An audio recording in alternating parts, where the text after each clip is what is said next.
was the exam? I put my backpack and First class was sketchy. so I'm straight into like You thought it was great? You were the first one out, so... Why did you think 933 in the log? it'll unlock. Oh, hold up. Some students are not taking the exam. Ah!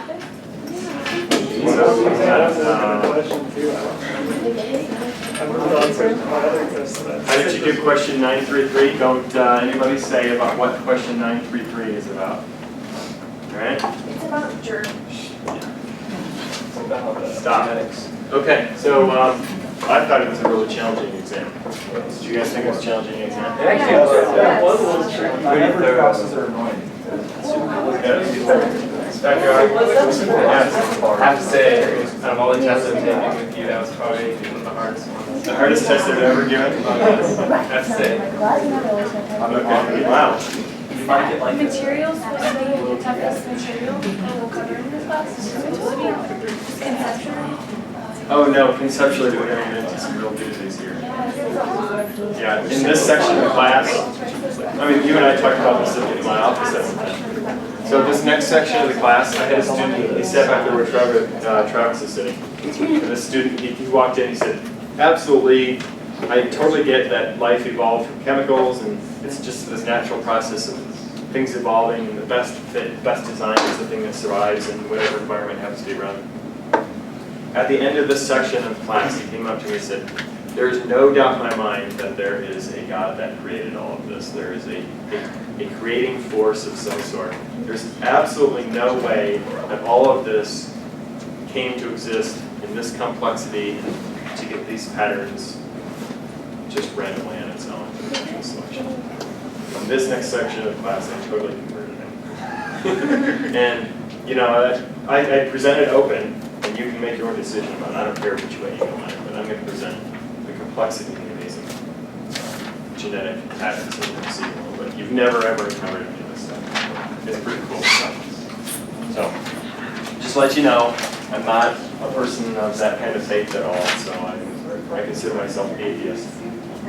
So I'm not trying to make you think one way or the other. Okay. So we're going to start off with some pretty simple stuff here. We're going to start off with DNA replication. I don't think we'll get all the way through this. I'm hoping this is a lot of review for you. Yes? Just real quick.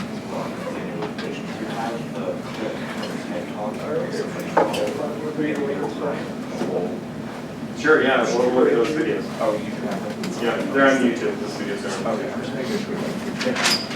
YouTube. You are 2 sentences ahead of me. I was about to say, tomorrow, or not tomorrow, Friday, we'll probably wrap this up.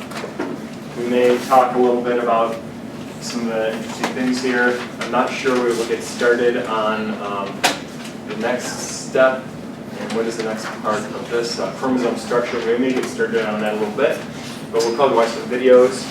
I understand you guys are getting hammered with all kinds of exams and such this week. One person fell asleep by botany this morning, and I know you're looking to coffee. You're looking to get started on your break. So we'll just, I promise we will not do anything hugely significant. I'm not giving you permission to go away. I'm just letting you know. Okay. So, just to refresh your memory, DNA replication, as you know, through PCR relies on the AT and GC rule. So if the DNA strands, which are parallel, but anti-parallel, right? If they separate, you can use the code on this to build another one off. So it's actually, we talked about Watson and Crick identified the three-dimensional structure of DNA. Their paper was really short. It's 2 pages, maybe 3 pages. I think they published it in Nature. It's based off of that paper. They won a Nobel Prize for the three-dimensional structure of DNA. In that paper, they said if DNA is a three-dimensional structure, like we say, and we're pretty sure it is, we know how DNA is replicated. And they proposed the mechanism that DNA is replicated in that paper. So the structure of DNA is probably a Nobel Prize winning accomplishment. Identifying how DNA is replicated is probably a Nobel Prize accomplishment. And they put both of those forward in one paper, incredibly short paper. Pretty amazing.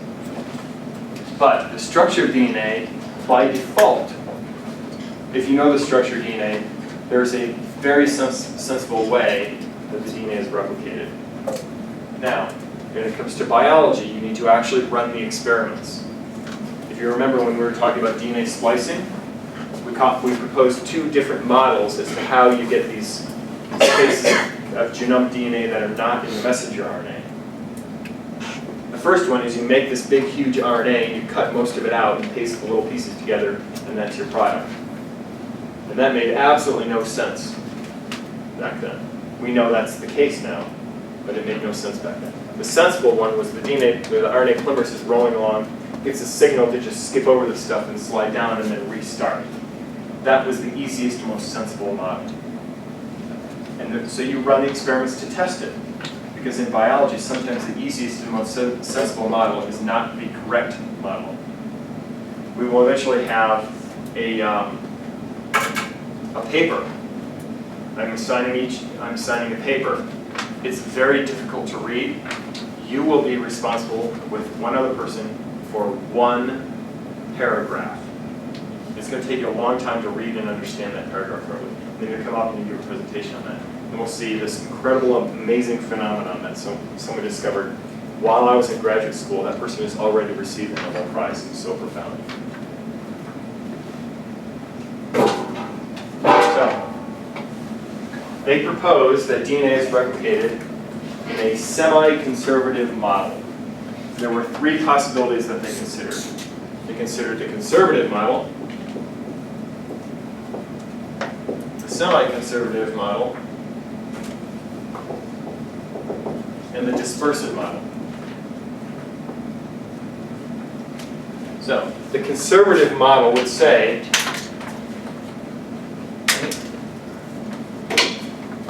you have a cell with its chromosomes, DNA replication occurs, and you make copies of these chromosomes, and the copies wind up in one cell, and the original strands end up in the other cell.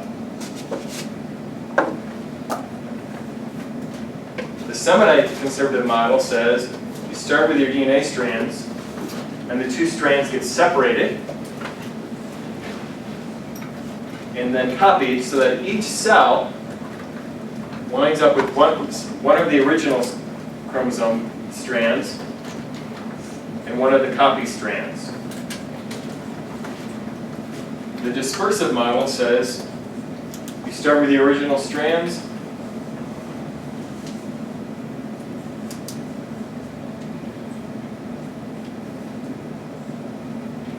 and you wind up, each chromosome is a hodgepodge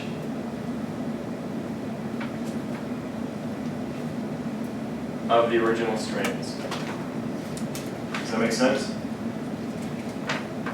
So, at the time that they were proposing their model, they proposed the semi-conservative model. They said, we think this is it. This was more attractive to a lot of people. And I think conceptually it offered like a safe place that they'd like to be thinking of. So, what people wanted, what some people wanted is, there's the egg, there's the sperm, you get the fertilized egg. That is the original it. The essence and the core of the person is there. And when that cell divides, you retain all of that original genetic information. The DNA that was actually made in dad and the DNA that was actually made in mom remain in the cell, and this is a copy. All of this is a copy off of this. Such that if you went to an adult human, you could potentially search through the body of an adult human and find that one original cell still in that body. Does that make sense? With those original pieces of DNA. That was a really safe thing. People wanted to say there's a purity inside everybody like this. Everything else is a copy and a copy of a copy and so on. In this model, what happens is the original DNA strands get split apart. So that at the 2-cell stage, half of them are original DNA and half of them are copy DNA. So let's say your dad ate a whole bunch of radioactive phosphate, such that the DNA in your dad was all radioactive. and your mom did the same thing. Such that the egg and the sperm that were used to make the fertilized egg that was you, the DNA was all radioactive because the phosphate, it was p32 phosphate. If you eat non-radioactive phosphate, all of the phosphate in the sugar phosphate backbone that in your DNA replication would then not be radioactive, right? So in the 2-cell stage, this cell would be half as radioactive as this guy was, and this cell would be half as radioactive as that, right? Because they each got one original strand, one radioactive strand, and one copied strand that has no radioactivity. Get it? The same thing would be the case here. Roughly, half the radioactivity would wind up here, and half of it would wind up here. And things just get mixed and jostled around a little bit. And this is an attractive model because we have seen, and we learned in this class, about crossing over and recombination.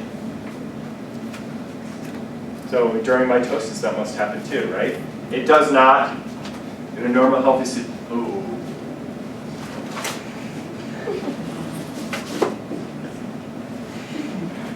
In a normal healthy happy cell, recombination does not occur. We'll leave it at that for now. When we talk about DNA repair, we may change our mind. So in case it's not clear on the camera here, here's purple, and then there's a stretch of brown, and then purple and a stretch of brown. So the DNA is all mixed up, like recombination occurred.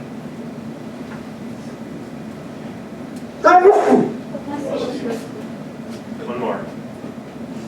I sneeze in pairs. I always sneeze in pairs. Isn't that crazy?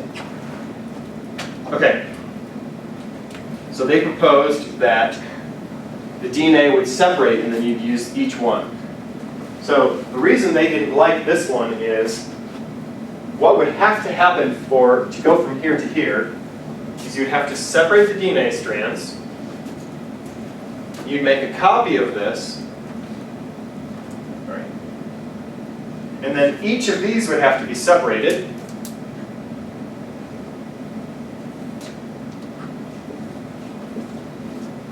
And then this guy would have to somehow recognize this rather than this. Because if you separate this guy off of there, it potentially could come back on. Somehow this guy would have to know, you're the copy, you're not real, you're not the original, such that these guys could then come back together. How much energy would it take to strip all of those hydrogen bonds apart to get into this state again, so you could then have it go back like this? And then all the helical lines and twists and stuff have to come back in. Oh man, what a mess. It's easier just to have it go this way. Sometimes Mother Nature doesn't follow the easiest, but that's the way it is. So, this is how they actually ran the experiment. This is the data from the paper work. So they proposed the model of semi-conservative in their paper, Watson and Crick. And like any good scientist, they were like the big guys at the top of the company. And they said, well, this is what we think it is, so you guys go prove it and make it all happen. And I'm going to go off and do some other fun conceptual stuff. And it took like decades of work for people to run the experiments and then show it. And of course, Watson and Crick looked really great. And you've never heard of Michelson and Stahl, have you? Well, now you have. They're the ones who actually demonstrated this. There are a couple of different ways it was demonstrated, but this is one way. So they use different isotopes of nitrogen. And the nitrogen, because this has an extra neutron in it, yes. If you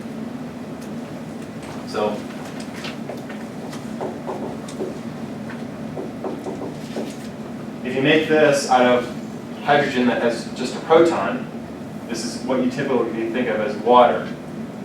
You can actually get a proton with a neutron associated with it, and that's still hydrogen, right? There's more mass in the same volume, in the same space, so it's more dense, right? So you can actually make water that's heavy water. You guys have heard of this before, right?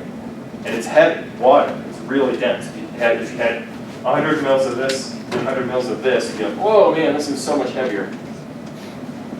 So you can actually get nitrogen, and I think they do this by centrifugation. They centrifuge this, and the dense nitrogen sediments down because it's more dense. and then you can actually take that stuff off and you can purify. They do this with what? Plutonium and uranium to get the high grade stuff. That's what they're worried that Iran's doing, right? Purifying things by the centrifugation. So you can actually go, you can call up Sigma, I guess Fisher Sigma, something like that, and you can tell them, I would like amino acids, and I want the amino acids, the nitrogen in the amino acids must all be N15. Or I want nucleotides, I want ATP, and the ATP, all of the nitrogen in the ATP must be N15, and then I'm going to order a different tube, and all the nitrogen in there must be N14. Does that make sense? So you can, it's expensive, right? But you can order these. So what happens is, we have two, I'm going to choose a different color because it's too close.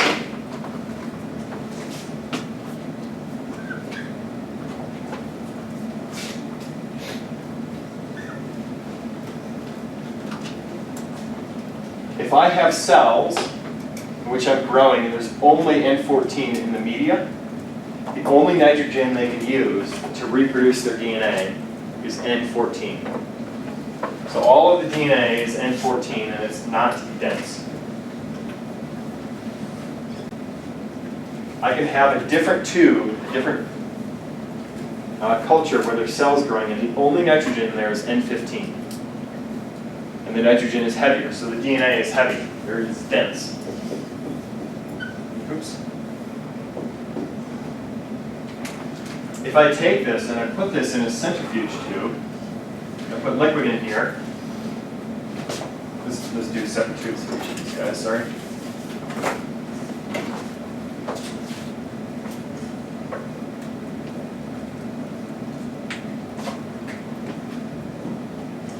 If I load the DNA on top here, and load the DNA on top here, and I can centrifuge dense material with centrifuge down. The more dense, the faster. And so, this being N15, we'll say runs there. And this being N14 doesn't run down as fast.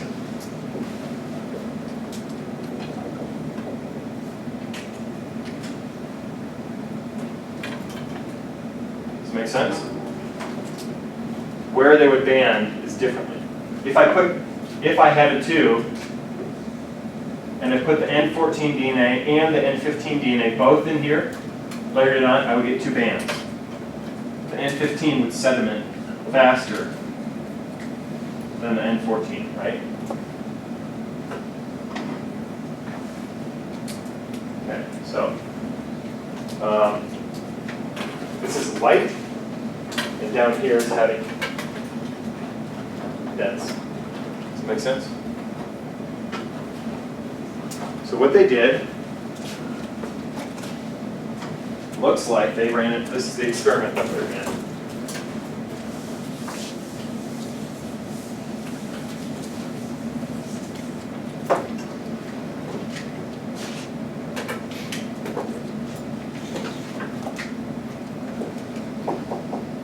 They had cells growing in N14 media. And they did that for a month.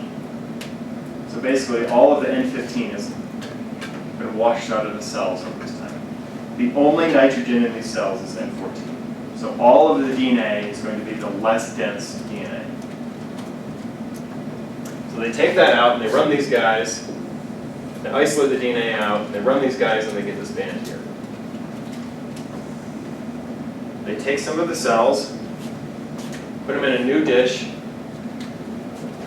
and they wash all of the media off, and then they put a new media on, and all of the nitrogen, all of the nucleotides that they put on the cells is N15. And they allow the cells to divide one time.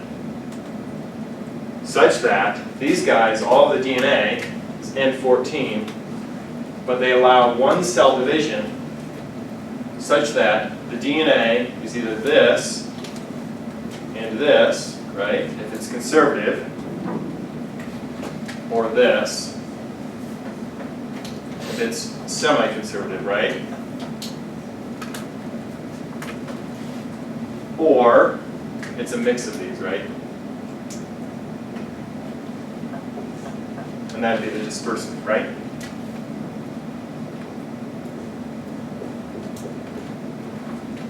Does that make sense?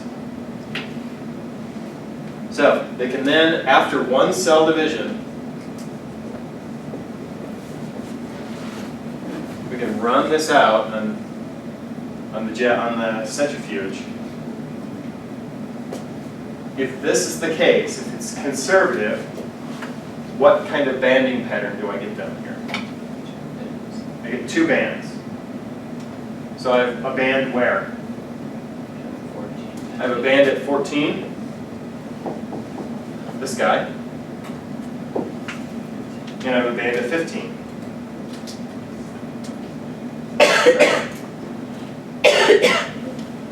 What if this is the case? What does it look like? One band sort of in between. It's 14.5, right? Because it's 15 here and 14 here, it averages out to 14 and a half in density, right? How about this guy? Probably about 14.5. How about 14 and a half? Wouldn't it be mini bands though? This thing.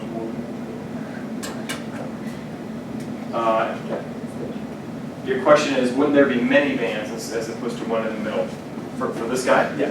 Why? It doesn't necessarily like give off, like it's not 50% and 15 and 14 in each strand. Like maybe like. So these are the original guys. You know that before this guy got replicated, these were all 14. And now the only nitrogen available to the cell is 15. Right? Right. Oh yeah. So Would the- it be one band? So it would be one band, yeah. Okay.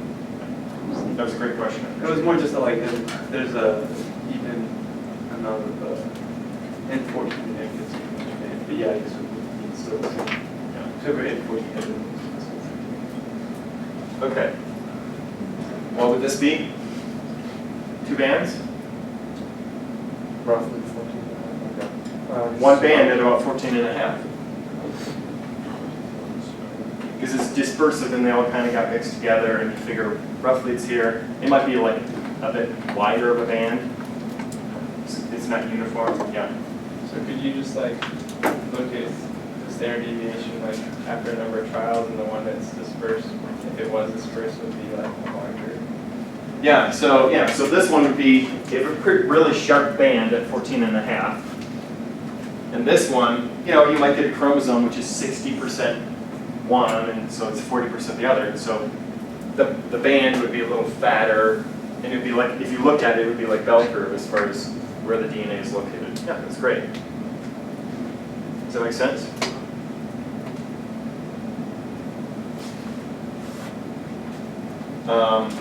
The sensitivity really isn't that sensitive when you do the centrifugation stuff. How can you determine? You want to guess? Do another replication. Do another round of replication. So this is what they found, 14 and a half. So after one cell division, we can already eliminate this guy. So it's either semi-conservative or dispersive. With another round of replication, this guy is going to stay all that, and it's going to get a copy. And this strand is going to stay this, and it's going to get a copy. And this strand is going to stay this, and it's going to get a copy. And this strand is going to stay the same, and it's going to get a copy. Right? So what does that look like when you centrifuge it out? Two bands. Where are they at? 114 and a half and one at 15. Right? Because the copy is now matched up with the copy. It's 15. What's going to happen here? Same jump. Same jump. We get the same thing. We get two bands like that. Same jump. It's all the same. Yeah, just a fuzzy band. It's going to be a fuzzy band at 14.2, 14.75. Yeah, right. You just get one band. Does that make sense? Do I need to draw it out? It's hard for me to draw it. I think I need to draw it out. So this one is going to go like this. So this one is like this.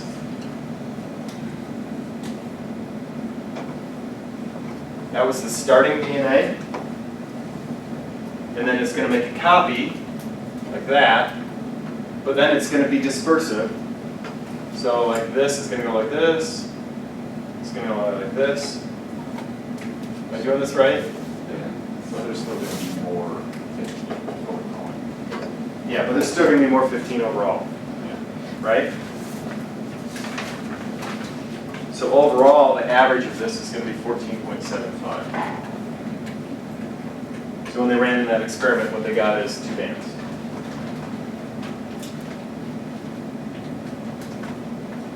Okay. So guaranteed on the exam, you're going to discover some creature on Jupiter, Pluto, the moon of Jupiter. Like this. And I'm going to give you something. I'm going to give you results, and you need to tell me what it means. Okay? We're beyond the simple definition. DNA, replication of DNA on Earth goes by what? Semiconservative. No, that's bio 1. In genetics, I'm going to give you data, and now you need to start interpreting it. Okay?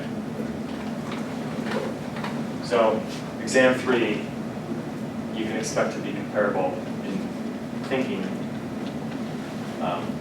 to exam 2 that we just took. Okay. Any questions on this stuff? Yes. Can you make our worksheet comparable to that then? Oh, you want me to up the? Sure. Yeah. Wow. I will. I'll try to find a way to do that. Can you also give us the easiest worksheet as well, since it's more practice? You would like an easy worksheet and a challenging worksheet, so you can kind of ease your way into the beating. If it makes the meeting hurt less. If it makes the beating hurt less, you want to build up some callus. Got it. Got it. I understand how this works. Okay. So these slides just basically run through what I just showed up here.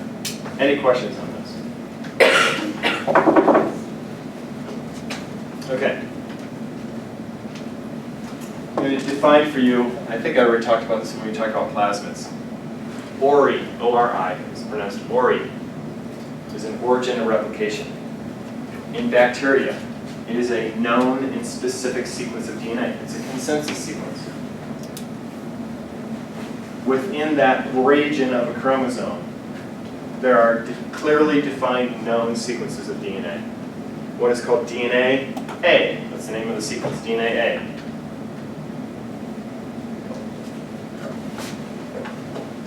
A group of proteins bind to this AT-rich sequence. Can anyone guess why it would be an AT-rich sequence? Easier to break the strands apart, right? AT only forms 2 hydrogen bonds. Gene C form 3. You need to put more energy in the system to separate the strands like this, right? So for simplicity's sake, we're going to say that bacteria have one origin of replication, and the chromosome of bacteria is circular, right? So what happens is the strands are like this, and they go a long ways around, but we're only looking in one area.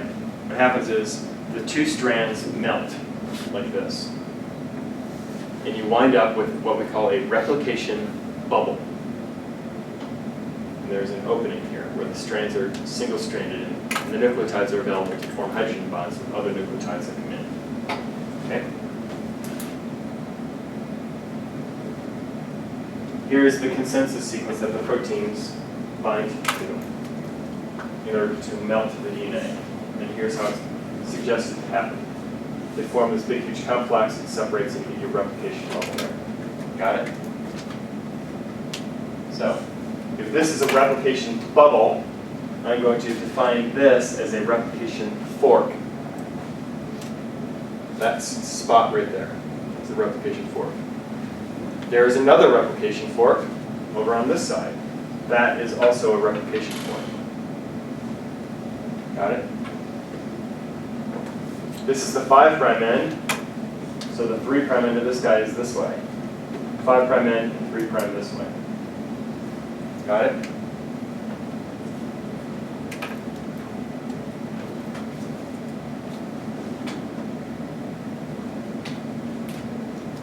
Once the replication bubble forms, at the replication fork, a group of proteins we're going to call DNA helicase comes in. DNA is wrapped in this double helix. What DNA helicase does is it rides along on one of the strands and pushes the other one off.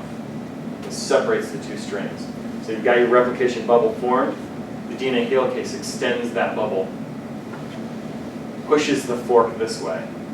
And then also there's a helicase that pushes the fork this way, so that the replication bubble gets bigger. Yes? So when we talk about DNA, like we twist, there's no twisting in the bacteria. Yes, there is. All DNA has the double helical twist. So don't like the twists get really tight. Yeah. Just like I had that big model here. Every time you push the replication fork this way, you send the helical twists this way. So how does this feel? Okay. So that's great. We're getting ahead of the game here, but let's talk about this. So all of the twists in the double helix, remember that when I had that model I brought in? They're all getting pushed this way. Remember, there's a replication fork that's going this way. You know, the helical twists are getting pushed this way, right? So if the helical twists are getting shoved that way and these twists are getting shoved this way, two things could happen. They could bump into each other and they could negate each other and eliminate each other, right? Or they could double up and it could be twice as bad. What do you guys think happens? Negate? Negate? Who says negate? Who says twice as bad? Negates have it. You guys are wrong. The situation becomes twice as bad.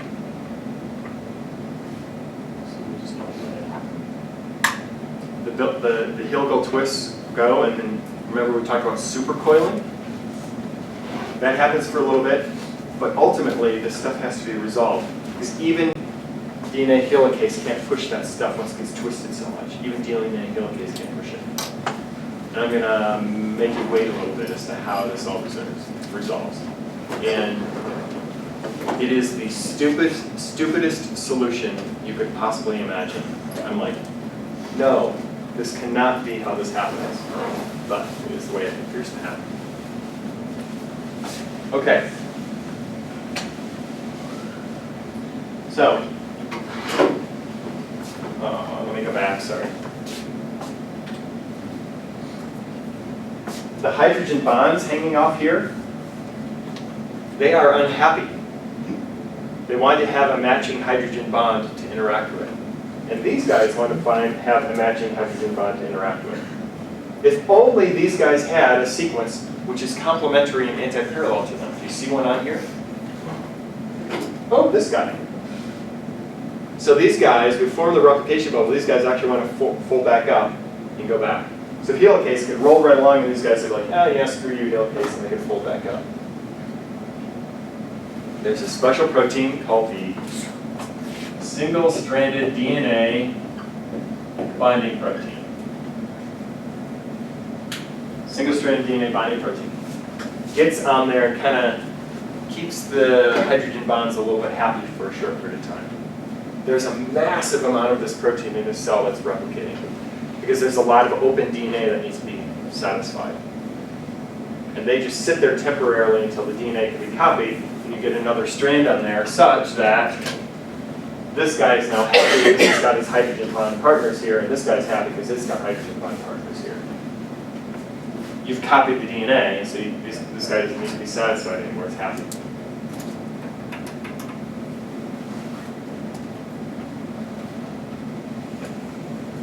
So this is essentially what we're doing in lab in our polymerase chain reactions is there's some kind of a DNA strand here, and we add onto the 3' end, there's DNA polymerase, and the DNA polymerase says, oh, here's a 3' hydroxyl, I can take a nucleotide, pop that on here, and continue walking my way down. So on this strand, DNA polymerase is going this way.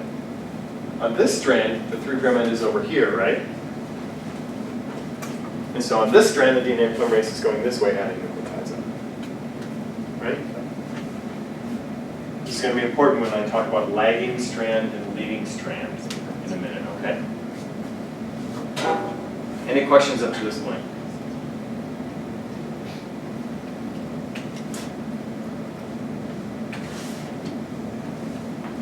There's an enzyme called topoisomerase. I'm going to actually run up. We'll probably end today. I'll run up, I'll grab my model, I'll show you this. What happens, I'll be right back, okay?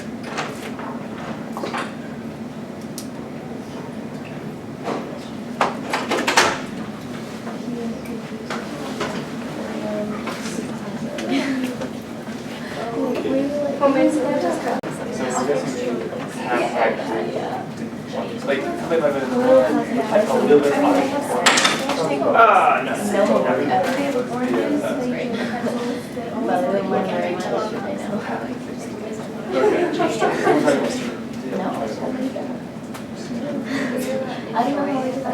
Okay, I need to super blow this thing up a bit.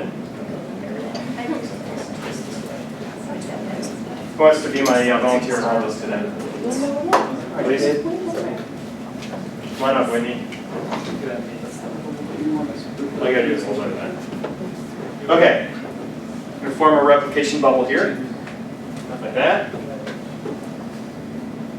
And then I'm gonna move the replication fork this way. Please. That would be good. Okay, I'm having a hard time. The helical twists are too much in here. So, Alex, can you just grab that from me real quick? Over here. Just hold that. You are like the only once you come out this side. This is what. Are we on or no? It's on. I just want to make sure you can see it. Okay. So we've got all kinds of helical twists built up here. This is the stupid way of resolving this situation.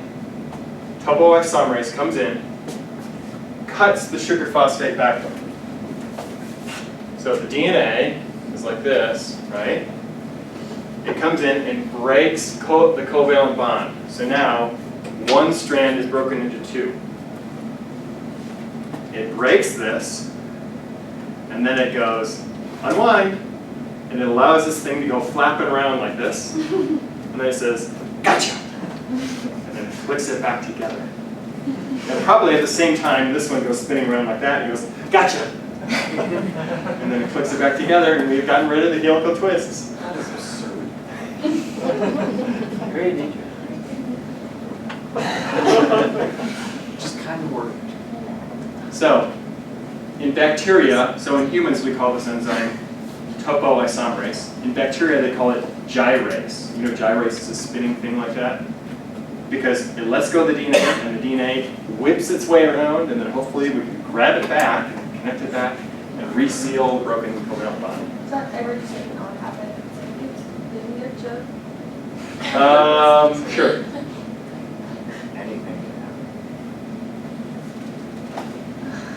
happen. There has to be a better way. Yeah. Sorry. That is it. There's a free end of DNA flapping around in the aqueous solution there. You gotta grab it back. Okay. Now, every time your cells divide, do you kind of feel like maybe you're hanging on the edge here with your fingertips like, hello, cancer, come along. I see how this happens. Okay. So that's topoisomerase. Cuts the DNA to relieve the helical buildups.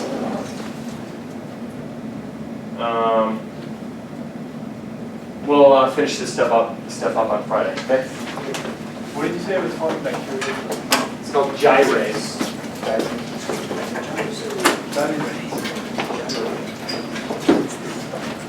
Topo stands for topology isomerase. All set, thanks.